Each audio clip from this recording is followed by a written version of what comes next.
আমি যখন ওই দেশে ছিলাম তখন এই দেশের ছেলেপেলে যারা লেবার বা যে কোনো ইঞ্জিনিয়ার হোক, সেখানে গিয়া পয়সার ঠেলায় এই দুনিয়াটায় তাদের এমন পেয়ে বসে, কয়জন আর জিয়ারত করে, কয়জন আর নামাজ জামাতে পড়ে।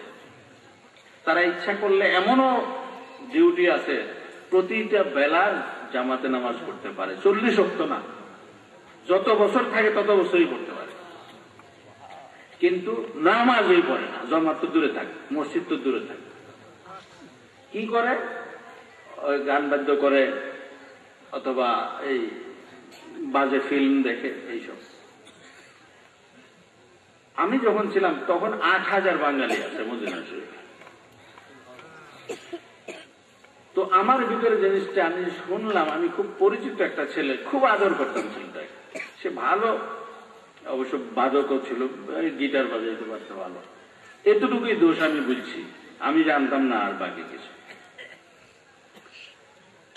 তো হয়েছে কি, বিভিন্ন যে তাস খেলায়, জুয়া খেলায়, এইসবগুলো পর্যন্ত করে। এই যখন শুনলাম তখন আমার ভিতরে অস্থিরতা হয়ে গেল যে আমার তো কর্তব্য হলো এদের একটা বুঝাবার ব্যবস্থা করা, না হলে আমি মদিনাওয়ালার কাছে জবাবটা দেবো কি। তখন আমি কিছু নেতাদের বললাম যে তোমরা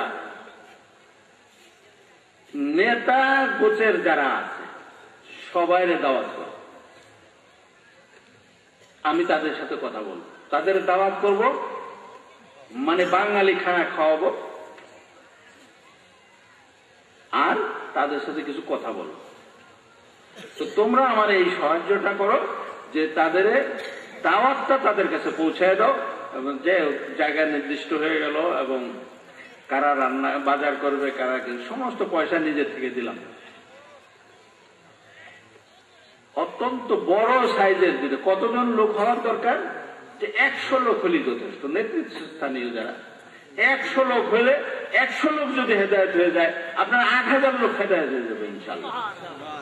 এই তারা বলল আমার। আমি বললাম ঠিক আছে, 100 লোকের ব্যবস্থা করো বা কিছু বেশি করো। তো দুম্বা কিনা যাবে, সবকিছু একেবারে বাংলায় কায়দায় খুব নিজেরা রান্না বান্না করে আনন্দ করে খাওয়া দাওয়া হলো। এখন সবাই কানা গুসা করতেছে, কই এটা কি কারবার? আরে দুনিয়ায় হুজুরও মানুষে খাওয়ায়, এখন হুজুরে আমাকে খাওয়ায়, ঘটনা কি?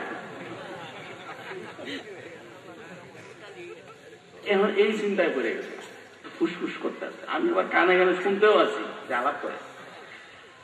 তো এখন যাওয়ার সময় রাত্রে 10:30 বেজে গেছে প্রায়। এখন কয় যে হুজুর এখন যাওয়ার মতো লাগে না, গাড়ি পাবো না, অনেক দূরে দূর থেকে আইছে অনেক। আচ্ছা তো ঠিক আছে, যাও তোমরা, আল্লাহ হাফেজ। কয় কিছু কইবেন নাকি? কয় আমি যখন বললাম যে কিছু তো কইতে চাইছিলাম আসলে, কই আবার কোন বেজালে করি কে জানে। কি কইতে চাইছিলেন হুজুর? কই ভালাম। আমি বললাম শুনলাম এরকম ঘটনা, কেউ কেউ তাস খেলো, কেউ জুয়া খেলো, কেউ নামাজ পড়ো না, এইসব। তখন আল্লাহর কাছে আমি, আল্লাহ বন্ধুর কাছে, মদিনাওয়ালার কাছে কি জবাব দেবো, এই চিন্তায় কিন্তু তোমাকে দাওয়াতটা দিই। তখন একজন আরেকজন সাওয়াসাওয়ি করতে আছে, এই তো মতলব আছে তাইলে। হ্যাঁ আচ্ছা, মতলবের মানুষ তো, তাই বুঝে ফেলেছে মতলবের মানুষ। শেষে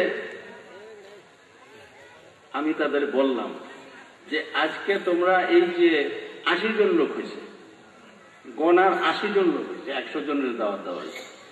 আমরা তোমরা 80 জন, 8,000-এর প্রতিনিধি 80 জন, এটার মিল আছে তাই না? 100 হলে একটু বেমিল হইতো অঙ্ক করতে, 80 জন মিল আছে না?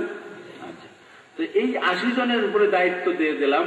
তোমরা কিন্তু সাক্ষী রইলা যে হাসরের দিন যেমন আমারে না ধরে, ঠিক নেই কথা? তোমরা কিন্তু সাক্ষী। আর এখন তো মুশকিলের কথা, এত গুরু দায়িত্ব কি আমরা পালন করতে পারবো? আমি তোমরা চেষ্টা করে দেখো, দেখবা যে মদিনাওয়ালা তোমার সাহায্য করবে।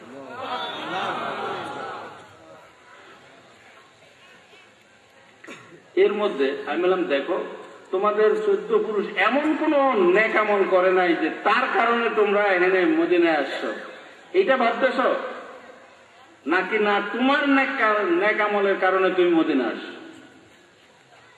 কয় নিজেরা তো এমন কিছু করিনি। তাইলে মনে করবা তোমার গোষ্ঠীর মধ্যে এমন কোন বান্দা ব্যক্তি ছিল যার দোয়া আল্লাহ কবুল করে ফেলছে, তো তার বংশের থেকে তোমারে বাছাই করে নিয়ে আসছে মদিনায়। এখন ইচ্ছা করলেই মদিনায় থাকতে পারবা না। মদিনাওয়ালা যতক্ষণ রাখে ততক্ষণ থাকতে পারবা, এর বাইরে একটা মুহূর্ত মদিনায় থাকতে পারবা না। এই কথাটা সবার পছন্দ হয়েছে কিনা জানি না। একজনে মন্তব্য, আরে কত ওয়াজ শুনছি জীবনে। ওই ছেলেটাকে যে মন্তব্যটা করলো, ওই যে যেটাতে মোটামুটি একটু ভালো মনে করতাম যে গিটার বাজায় ছাড়া আর কোনো দোষ তার মধ্যে নাই, সেই ছেলেটা কিন্তু এই মন্তব্যটা করছে। এটা আমি কিন্তু নিজ কানে শুনিনি। আমি বললাম এরকম মদিনাওয়ালা চায় নাই একটা লোক, তো সে যে কোনো দরজা দিয়ে ঢুকতে যায়, তো ওই দরজা সব লোকে তো ঢুকতে আসে, কিন্তু যে বাওয়াব বলে, যে দরজা গেট কিপার বলে, কি বাংলায় কি বলে, দারোয়ান বলতে পারেন, দারোয়ান বলে না, যাই হোক, হ্যাঁ প্রহরী, তো কি করে ওই বেটাতে ধাক্কায় বাইর করে দেয়। সে করে কি এই দরজা বাদ দিয়ে আবার ওই দরজাটা ঢুকতে যায়, তখন তারই ধাক্কা, আর কেউ ধাক্কায় না। কিন্তু তো মদিনা মসজিদ হারাম শরীফ ঢুকার যতগুলো দরজা আছে, সে সব প্রত্যেকটা দরজা দেওয়ার চেষ্টা করছে, একটা দিয়েও তারা ঢুকতে দেয়নি। এবং তারপরে কি হলো, পুলিশ তারা অ্যারেস্ট করে বাড়িতে পাঠাচ্ছে। কথা এ পর্যন্ত শেষ না। আমি কিন্তু এতটুকু বললাম, এর মধ্যে মন্তব্য করছে ওই ছেলেটা। কত ওয়াজ শুনলাম জীবনে। আমি পরের দিন জোহর পরে আইসা, আমি যে ছেলেদের সাথে, সেখানে 6টা ছেলে ছিল বাঙালি, ওরা আমার খেদমত করত, একজন সবচেয়ে বেশি, আর বাকিরা ওর বন্ধু। একসাথে থাকতাম একটা 5 স্টার হোটেলের ইয়েতে, ওদের যে জায়গায় স্টাফ থাকে সেখানে থাকতাম। ওদের সাথে একটা সিট আমার দিয়ে তো খাওয়ার সময় বলে, হুজুর একটা আবদার তো রাখুন লাগবে। বলে কি? কয়েকটা ঘটনা ঘটে গেছে, আপনি রাখবেন, কথা দেন। আমি বললাম না শুনে আমি কি কথা দেব? না শুনলে আমি কথা দিতে পারি। বারবার যখন এরকম করতেছে, আমি বলে আচ্ছা বলো তো শুনি। বলে যে গতকাল রাত্রে আপনি যে আলোচনা করছিলেন, তখন একটা নাম বলল যে অমুকে একটা মন্তব্য করছে, তো তাতে কি হয়েছে? সকালবেলা অফিসে গিয়ে দেখে তার নামে চিঠি বেরিয়ে গেছে, তার চাকরি নাই।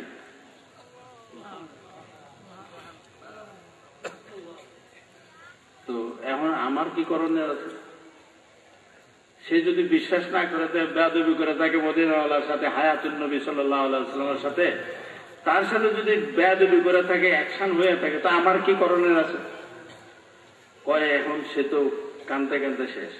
সে বলে যে হুজুর যদি আমার মাফ করে দেয়, তাহলে মদিনাওয়ালাও মাফ করে দেব, আর উনি যদি আমার মদিনাওয়ালার কাছে মাফ ব্যবস্থা করে দেয়, তাইলে মদিনাওয়ালা ঠিকই মাফ করবে। আমি বললাম যে এটা তো মদিনাওয়ালার কাম, আমার কোনো ব্যাপার তো না। না না না, তাদের বোঝান যাবো না। তাই আমি কি করতাম, শেষ পর্যন্ত ওরা নাসর বান্দা, এতদিন খেদমত করছে, বৎসরের পর বৎসর, তাদের কথা কেমনে না রাখি। তখন বলল যে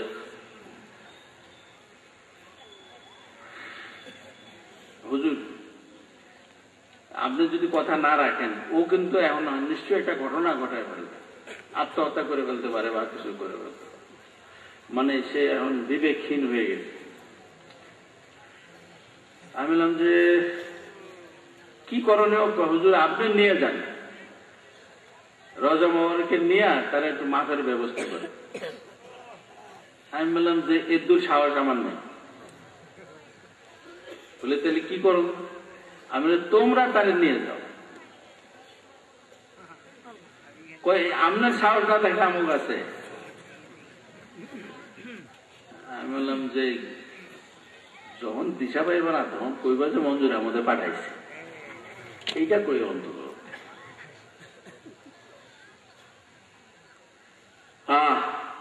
যাই তারা মানলো, গেছে। আমি বললাম আসর নামাজ পড়ে আসর নামাজ পড়ার সময় ঢুকবা, এসা পড়ে বাইরে হইবা, এতক্ষণ কিন্তু কদম মোবারকে বসে থাকবা, উঠবা না। নামাজ এই 3 আসর মাগরিব এসা এই 3 ওয়াক্ত নামাজ পড়বা, তারপর যখন পুলিশে ধাক্কায় বাইর করে দিব তখন বাইরে হইবা, এর আগে বাইরে হইবা না। যাক, তাই করলো আলহামদুলিল্লাহ। তারপরের দিন অফিসে গেছে, তারে ডাকতেছে, বড় সাহেব তারে ডাকতেছে, তারে বারবার খোঁজ নিতেছে যে সে গেল কোথায়, সে ছেলেটা কোথায়। তো সে তো স্বাভাবিক জানে তার চাকরি নাই, যে আর তাড়াতাড়ি যাওয়ানোর কোনো গরজও আসছিল না, গেছে, লেটে গেছে। যখন শুনছে বড় সাহেব ডাকছে, আবার কোন দৌড়ে গেছে।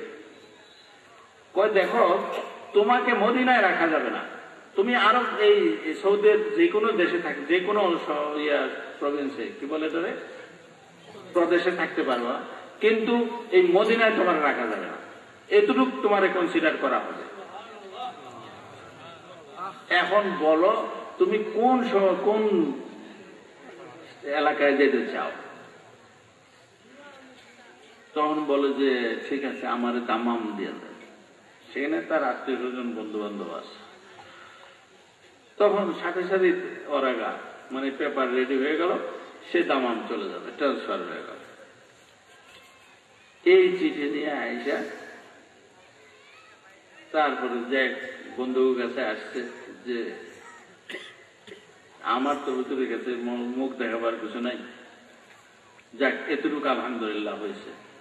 আমার অন্তত ওকে বাল বাচ্চা না খেয়ে মরতো, এটা থেকে তো পাচ্ছি। চাকরিটা তো রয়েছে, টেলিফোন ডিপার্টমেন্টে চাকরি করতো ওখানকার, এটা এক সরকারি চাকরি।